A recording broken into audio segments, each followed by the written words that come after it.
Donc 2011, le Maroc, en même temps, il n'est pas dans une île. La Tunisie s'est révoltée, l'Égypte aussi, les jeunes ont commencé à descendre dans la rue. Les jeunes, notamment du mouvement du 20 février. Donc le roi a tout de suite compris le message et il a fait un discours qui est resté important le 9 mars où il a dit « Je vais créer une constitution et on va refaire la loi fondamentale. » Alors, la rupture, ça c'est le premier point, la rupture au niveau du processus.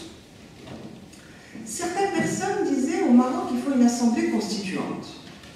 Alors, je réponds en tant que juriste. Normalement, vous avez une assemblée constituante quand vous avez un régime qui n'existe plus, quand vous avez une table rase, quand vous avez une révolution, quand vous avez un régime qui est descendu, qui n'existe plus.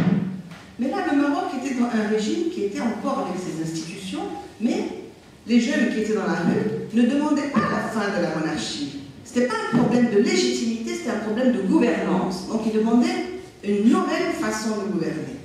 Alors quand on veut changer la Constitution, et que la Constitution existe, il faut regarder à la fin de la Constitution et voir qui est le pouvoir constituant.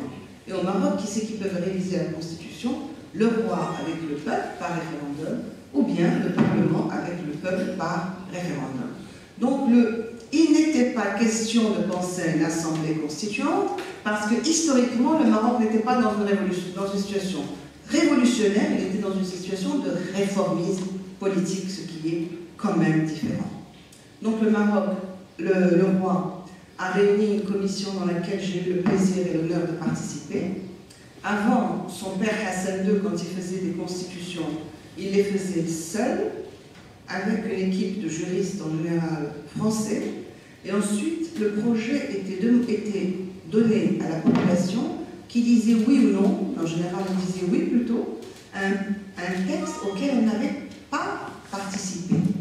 Aujourd'hui, le roi a nommé donc une commission de 19 personnes. Dans cette commission, il y avait des juristes, des politologues, il y avait des gens qui représentaient les amazirs, des gens qui représentaient les Ulama, c'est-à-dire les jurisconsultes, des gens qui représentaient le Sahara, il y avait quelqu'un qui représentait les juifs marocains, il y avait au moins 5 anciens prisonniers politiques de l'époque de Hassan II.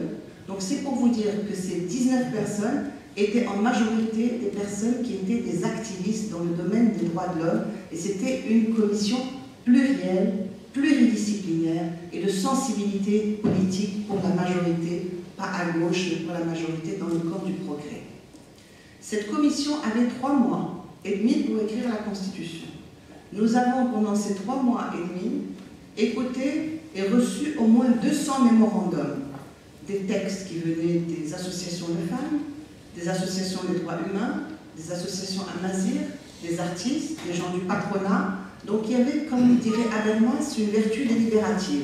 C'est-à-dire que nous avons écouté les revendications et nous avons écouté à 2 reprises les jeunes.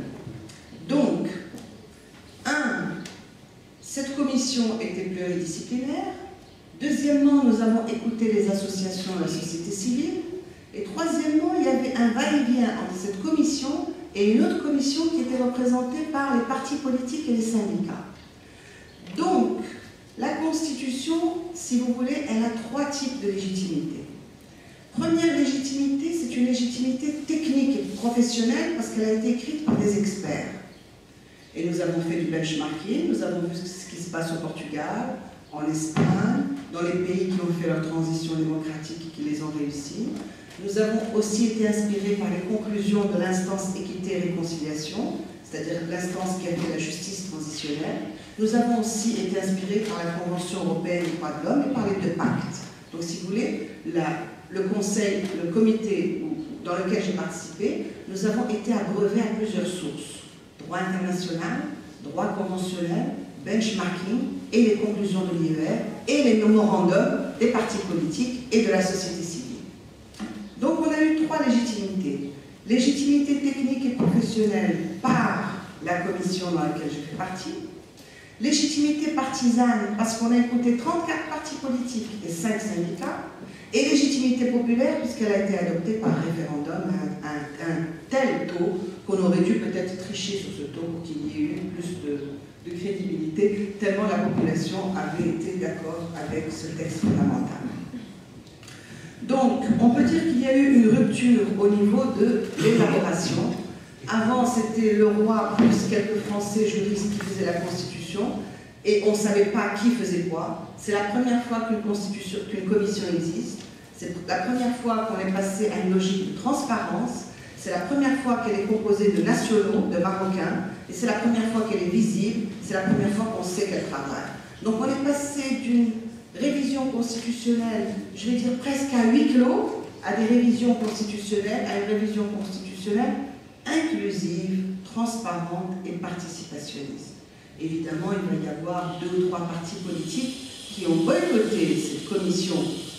Alors, je pense à l'Union démocratique, par exemple, je pense au PSU, ce sont des partis d'extrême gauche ou des partis d'extrême droite islamistes, mais ce sont les 2 axes les plus extrémistes du champ politique. Sinon, l'ensemble des partis politiques marocains et de la société civile ont adhéré à ce processus. Alors maintenant que je vous ai parlé du processus, qu'est-ce qu'il y a dans le contenu? Alors dans le contenu, peut-être qu'un premier point, la Constitution, elle opère une atmosphère nouvelle. Deuxième point, elle fait une place importante aux droits fondamentaux. Et troisième point, elle revisite la séparation des pouvoirs. Alors, premier point, l'atmosphère nouvelle. Qu'est-ce qu'on entend par atmosphère nouvelle? Et un esprit nouveau. Alors, ça c'est important, on a mis tout de suite dans la Constitution que le Maroc adhère aux droits de l'homme tels qu'ils sont universellement reconnus. Deuxièmement, c'est une chose qui n'existait pas dans la Constitution avant. Maintenant, on parle de principe de constitutionnalité. On parle de hiérarchie des normes. Donc, quelle scène est rentrée dans la Constitution marocaine? Hiérarchie des normes, supériorité des conventions internationales, indivisibilité des droits de l'homme, universalité des droits de l'homme. Mais on a ajouté quelque chose aussi de très important. Alors que certains pays arabes se posent la question, quelle est la source de la loi? Est-ce que c'est l'islam? Est-ce que c'est la charia? Est-ce que c'est le fiqh? La Constitution marocaine, dans son article 6, dit que la source de la loi, c'est le Parlement.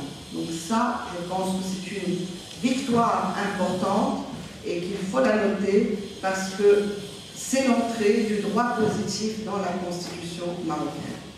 Toujours dans le nouvel esprit, avant on disait que les jugements étaient rendus au nom du roi. Aujourd'hui, les jugements sont rendus au nom du roi et en vertu de la loi.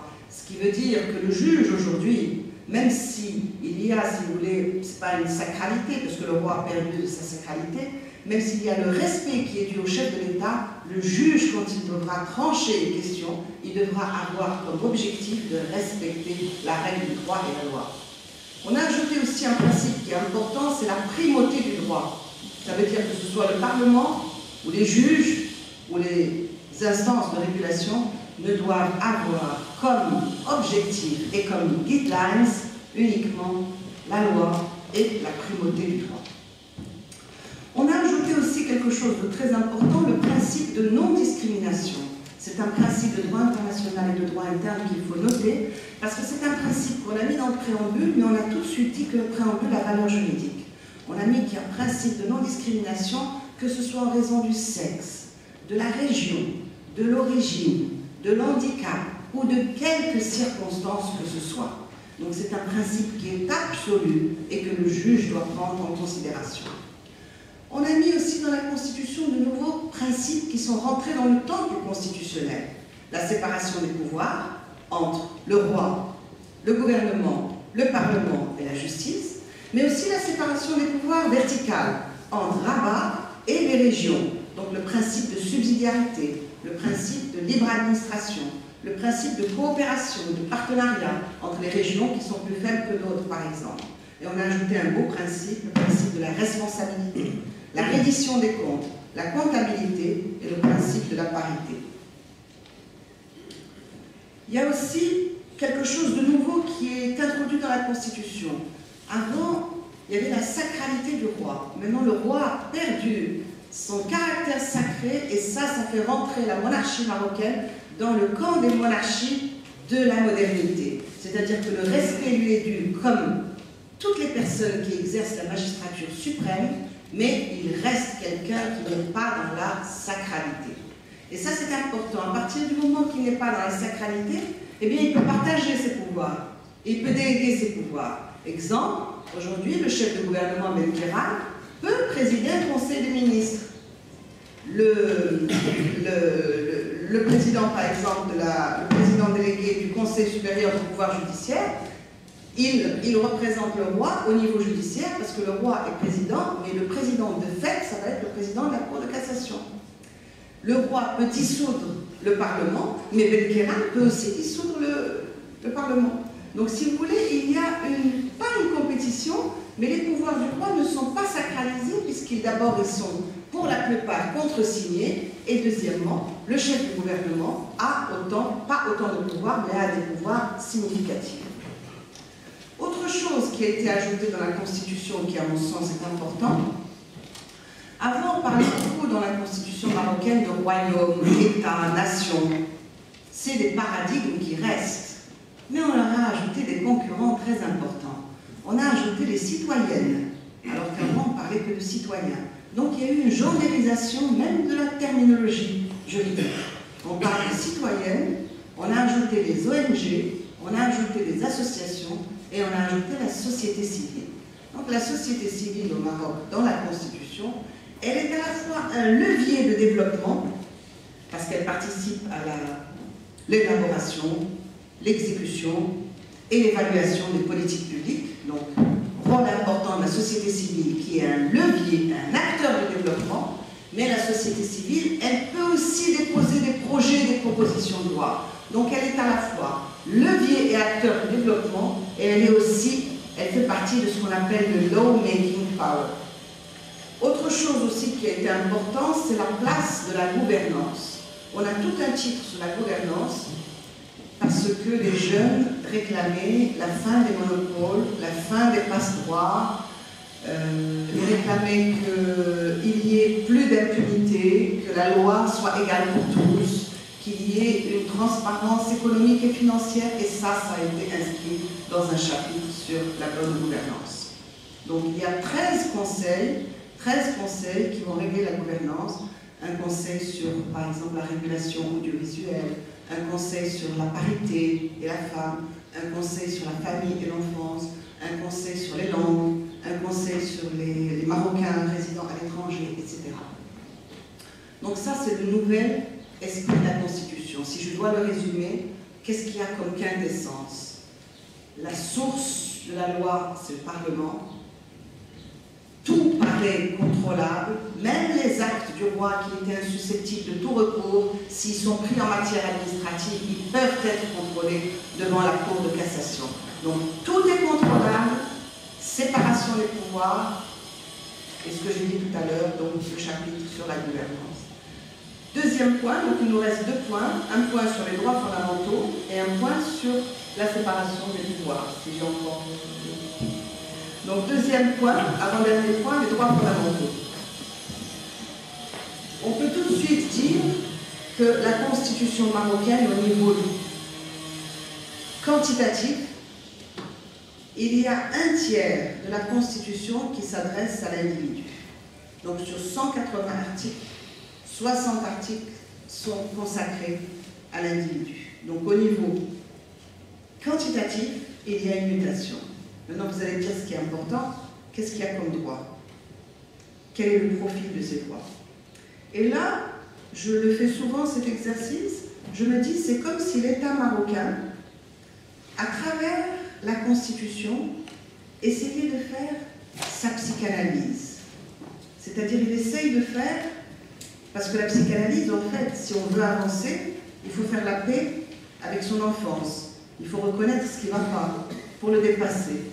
Eh bien, le Maroc, c'est comme s'il essayait de faire la paix avec son histoire, la paix avec son passé, les années de plomb, la paix avec ses différentes catégories, et la paix avec la moitié de sa population, c'est-à-dire la femme.